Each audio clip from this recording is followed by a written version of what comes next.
Bhavani भुजंगम by Sri Adi Shankaracharya.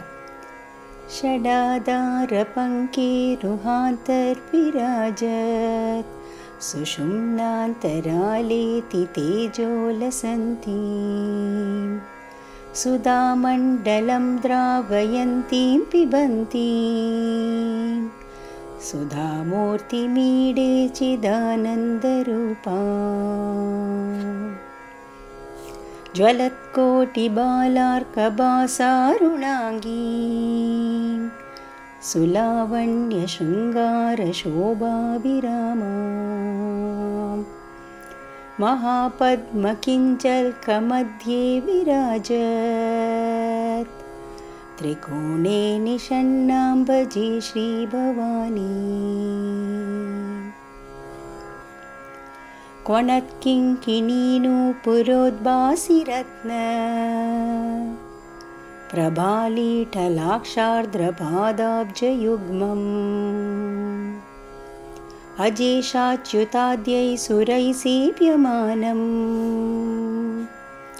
महादेवी मन्मूर्निते भावयामि सुषोणाम्बराबद्धनीवी विराजन् महारत्नकाञ्चीकलापं नितम्बम् सुरद्दक्षिणावर्तनाभिं च तिस्रो वलीरम्बते रोमराजिं भजेऽहम् लसद्वृत्तमुत्तुङ्गमाणिक्यकुम्भो पमश्रीस्तनद्वन्द्वमम्बाम्बुजाक्षी भजे दुग्धपूर्णाभिरामं तवेदं महाहारदीप्तं सदा प्रस्नुतास्यम् शिरीशप्रसून्नोल्लसद्बाहुदण्डैः ज्वलद्बाणकोदण्डपाशाङ्कुशैश्च चलत्कङ्कणोदारकेयूरभूषो ज्वलद्भिर्लसन्तीं भजे श्रीभवानी शरत्पूर्णचन्द्रप्रभापूर्णबिम्बा दरस्मेरवक्त्रारविन्दां सुशान्तां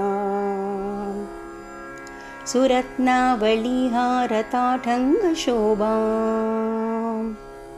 महासुप्रसन्नां भजे श्रीभवानी सुनासापुटं सुन्दरभ्रूललाटम् तवौष्टश्रियं दानदक्षं कटाक्षं ललाटोल्लसद्गन्धकस्तूरिभूषम् सुरश्रीमुखाम्बोजमीड्येऽहमम्ब चलत्कुन्तलान्तर्भ्रमद्भृङ्गबृन्दम् घनस्निग्धदम्मेल्लभूषोज्ज्वलं ते स्फुरन्मौलिमाणिक्यबद्धेन्दुरेखा विलासोल्लसद्दिव्यमूर्तानमीडे इति श्रीभवानी स्वरूपं तवेदं प्रपञ्चात् परं चातिसूक्ष्मं प्रसन्नम् सुरत्वं बडिम्बस्य मे हृत्सरोजे सदा वाङ्मयं सर्वतेजोमयं च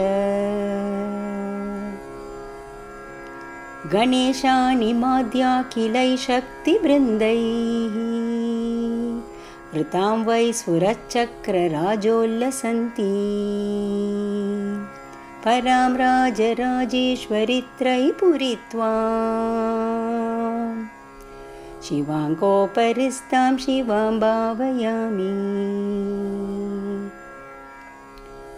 त्वमर्कस्त्वमिन्दुस्त्वमग्निस्त्वमापः त्वमाकाशभूवायवस्त्वं महत्त्वम् त्वदन्यो न कश्चित् प्रपञ्चोऽस्ति सर्वं त्वमानन्दसंवित्स्वरूपं भजेऽहम्। श्रुतीनामगम्येषु वेदागमज्ञा महिम्नो न जानन्ति पारं तवाम्ब। स्तुतिं कर्तुमिच्छामि ते त्वं भवानी क्षमस्वेदमत्र प्रमुग्धः किलाहम्। गुरुस्त्वं शिवस्त्वं च शक्तिस्त्वमेव त्वमेवासि माता पिता च त्वमेव। त्वमेवासि विद्या त्वमेवासि बन्धुः गतिर्मे मतिर्देवि सर्वं त्वमेव। शरण्ये वरेण्ये सुकारुण्यमूर्ते हिरण्योदराद्यैरगण्येषु पुण्ये भवारण्यभीतेश्च मां पाहि भद्रे।